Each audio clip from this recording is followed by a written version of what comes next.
Hey everybody, it's Larry, and this is a follow-up with 5 more ways to use Ancestry that you're probably not using.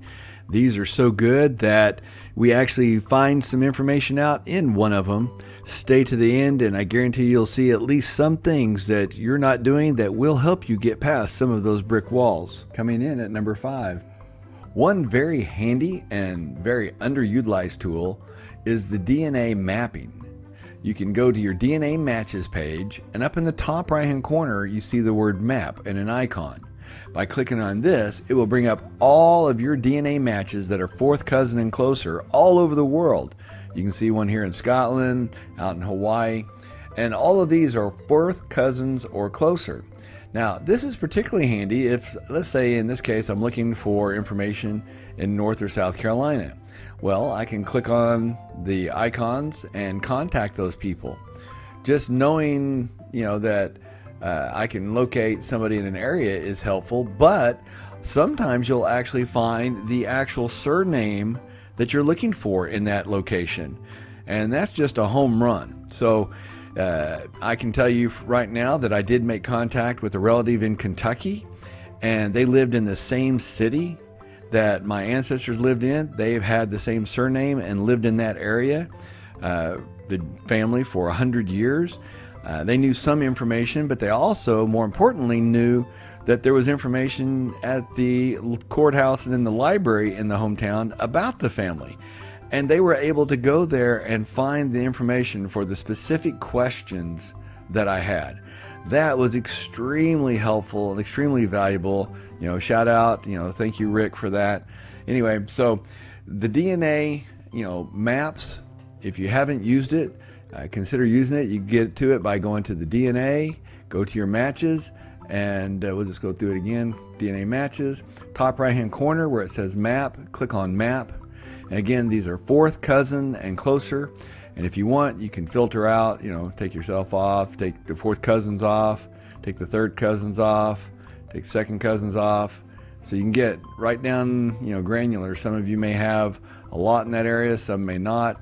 But it's very handy just to be able to go to a location for the ancestors. I mean, we look at the DNA match list, and that's really handy. But when you can find out your ancestors that live in a particular town and a particular city, this is extremely useful and very underutilized. Consider using the DNA mapping. Coming in at number 4. So you want to find pictures for people in your family tree? Well, that's easy. And the best way to do it is to start in the tree view. I like the horizontal tree view because the names are written horizontally. It's just easier to read for me. We're going to start with this person, just random pick a person. And we talked about how you click search. It automatically brings in their information for you, so you don't have to type it in. And what we're going to do is we're going to look at the left where it says pictures, and we click on pictures. And when we do that, it brings us up all the pictures associated for this person. Now, one of the things that we'll notice here is that 4 out of 5 don't have previews. And as you scroll down, some have previews, some don't. And when that happens, there is kind of a workaround, and it works about 60-70% of the time. We're going to do that now. And go ahead and click where it says public member photos and scanned documents. That's what you're looking at anyway. You see it right here, public member photos and scanned documents. But this time we're going to click on that link before. And guess what? The previews are there. And notice the second one isn't the census report. It's a grave marker. So even though we're technically in the same area, it does the search differently. And because it does it differently, the previews are now showing up, so we can click on a photo. And we click on this person, and it's James Joseph Collins. Okay, so let's look at it. Okay, it matches the year that we had, and there's Sina Fitzhugh, his wife. So we look at the gallery, and we've got a photo of him here. And so, great, we've found a photo for it. So now we'll go back to him in the tree, and there's a picture for his wife. And so we'll look at the gallery there, and we have 2 pictures there. And here's 2 pictures we didn't have. One, her in a fur coat, and then this one of her in it looks like a spotted dress, I guess it would be, sitting in a chair in a spotted dress. So that's how you can find pictures for different people in your tree by, simply clicking on the name and, looking for them. So let's go with this person, Sarah Adeline Taylor. And again, we click on search and we'll click on pictures. And here we have some scanned photos. All these seem to have come in. So we'll click on them and see if it's working. Yep. But that says Sarah Adeline Taylor. Is that our Sarah Adeline Taylor? Well, there's only one way to find out. Nope, it's not. It's a different Sarah Adeline Taylor.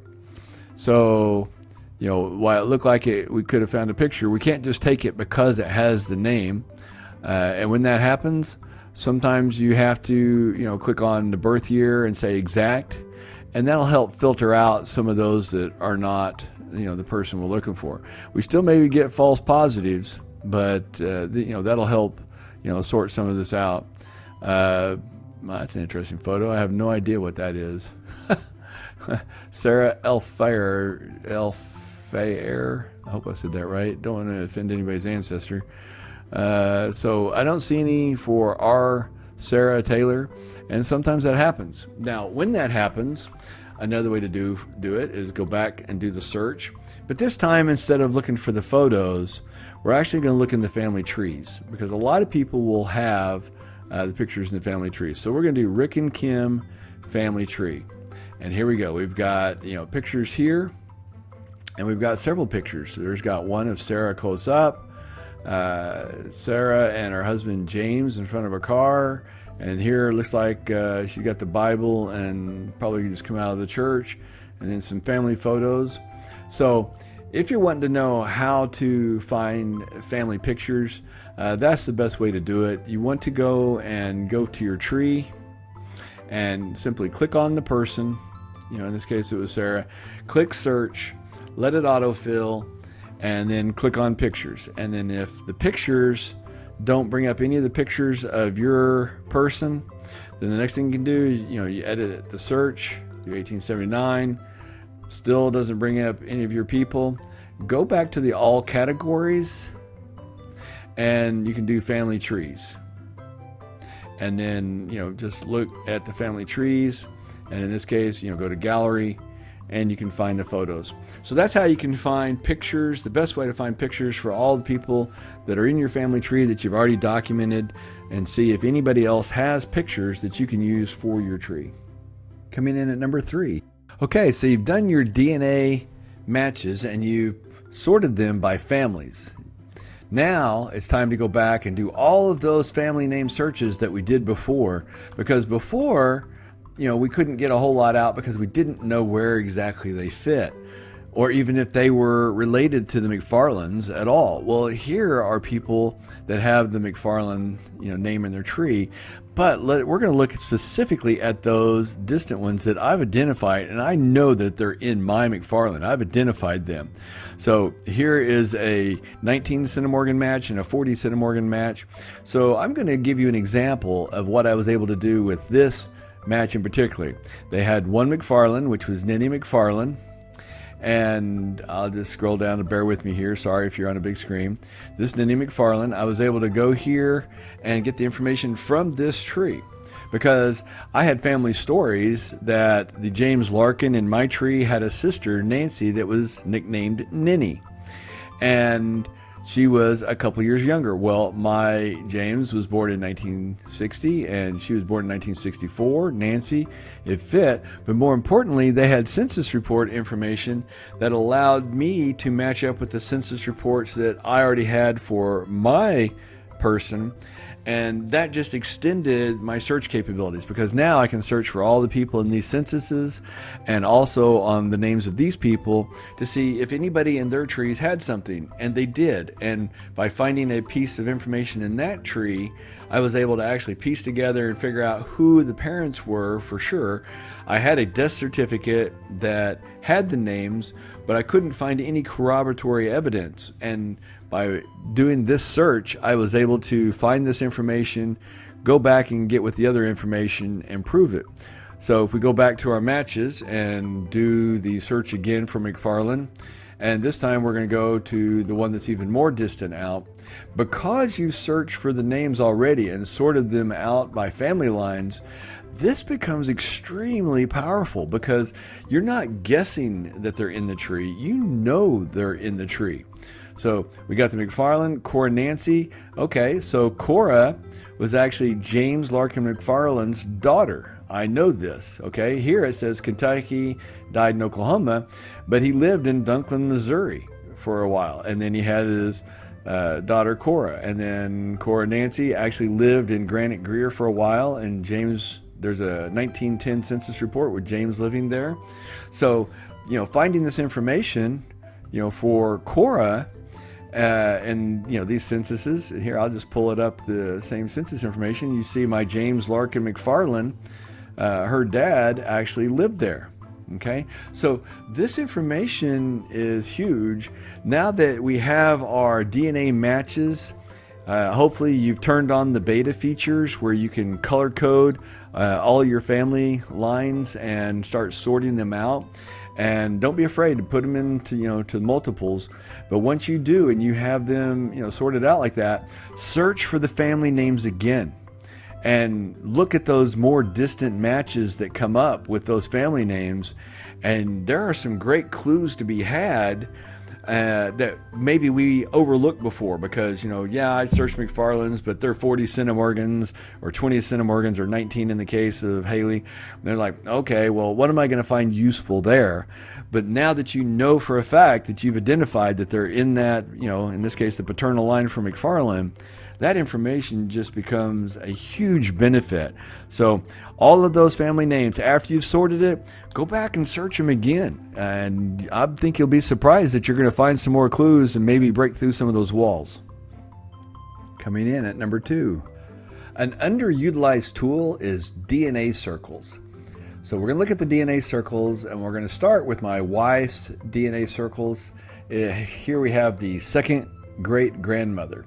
And what that means is, first and second great grandmother, but below that you have grandparent and parents. So that's 4 generations out. And at 4 generations, there can be drop off, but generally there's not unless there's some kind of half-sibling situation. It does happen. It's still pretty rare, but it can. So when you have, a 4th generation, everybody should match. When you get out to the 5th generation, which is the 3rd great grandparent level, you're going to start seeing a drop off. This is where drop off starts becoming evident in your DNA matches. So you notice here, matches, 4 out of the 5, the 4 out of the 5, 4 out of the 5, 4 out of the 5. This person matches everybody. So they're a little stronger in this Caldwell family line than everybody else. A little stronger DNA, they match everybody else. So it kind of tells you there's just a little bit of drop off for each person at this point. So when you get to the next level, this is the 4th great grandparent, so that's the 6th generation. Now we start seeing significant drop off. About half of the circle for any given person tends to be gone. Okay, so that's not unusual for half of them to be gone. When you get out to the next level, the 5th great grandparent, now we start seeing significant drop off. And at 7 generations, it's not uncommon to only match a few. Now, there can be people that match a whole bunch. This person matches 2/3 of the DNA match people. So, their DNA is strong in the Patterson family line. And so that makes them good clues. But let's go back up to my wife's, where my wife only matches, 3 people. Her and Brenda only match 3 people. And this is where DNA circles are tremendously underutilized. By looking at the trees for all of these other people, you would not even know to go to them because they're not on your DNA match list.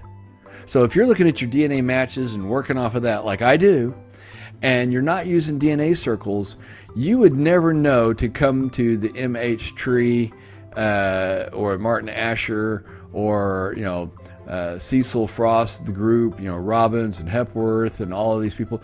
I would never even look at their trees because there is no DNA match. There's nothing to point me to go look at their trees. But since I know they're in the DNA circle and they're matching people, I know that I can come over here to this person, see they're in the William Patterson, Nancy English DNA circle.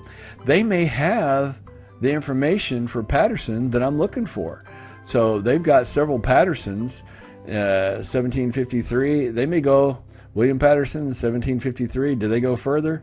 Well, they don't, but perhaps they did. And I would never even know to go look at their line if I hadn't looked at this DNA circle.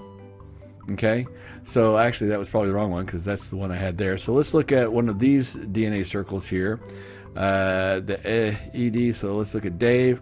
It's his 6th great grandson, so that's even further out. What do they have in the way of Patterson?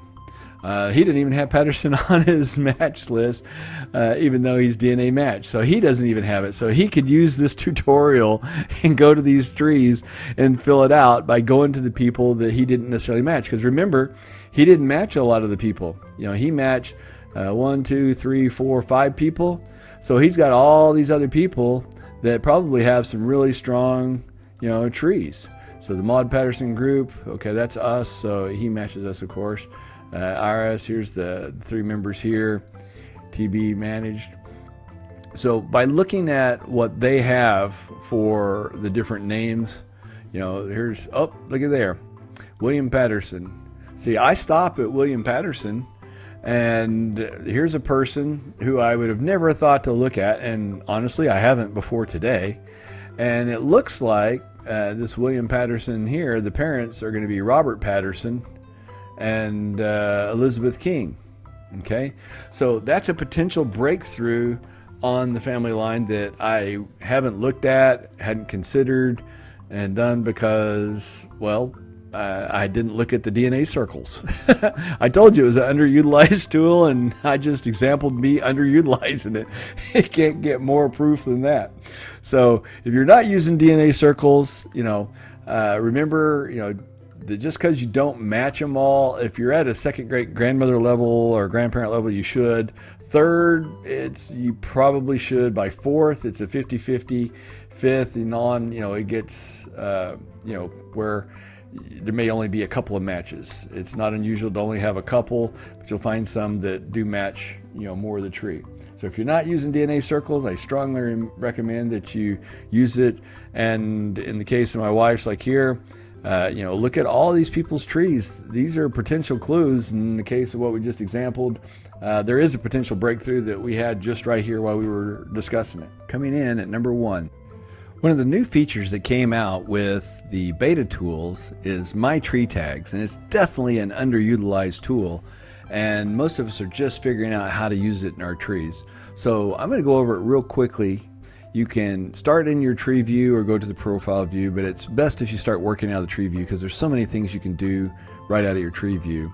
Click Add Tag, and by adding the tag, you can create custom tags. So let's say, everybody else has something that goes further. This one doesn't, so I'm at a brick wall right here. And okay, I'm going to now go to, James, go to his mother, and I'm going to do the same thing. I'm going to add the brick tag wall. So now what I'm going to do is I'm going to use the tree search up in the top right, in case you didn't see it, it's right here, tree search. And I'm going to do a filter. That's the trick to using the tree tags. Okay, so I'm going to do the filter, and I'm going to do brick wall, and I'm going to say done. Now notice nothing comes up in the list, but you saw me click on them, right? So where is it? Well, I'm going to show you where it is. What happened was I didn't save them. So when I go back here and add the tag, notice it's not there. I have to click on brick wall, but then you have to come down to the bottom where it says save. And if you miss that, then it won't save. But if you do hit it, notice how everything went away, and it shows my brick wall and shows me the ability to edit it. Same thing over here on the mother. If I go to the add tag, notice there's nothing there. I click brick wall. When I click save, see how all this goes away? It shows my brick wall and shows the ability to edit it. Okay, so now we're going to do the same thing.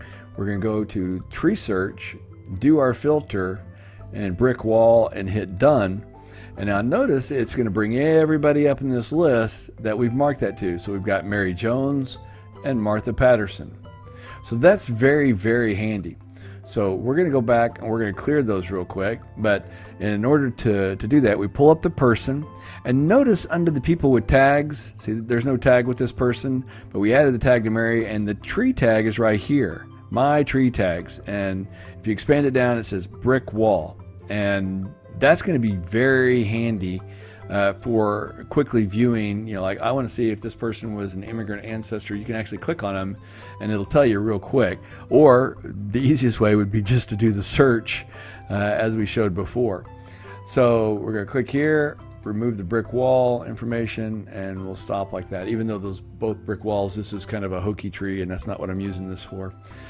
Now, to go over the tags, let's just go over the tags in general.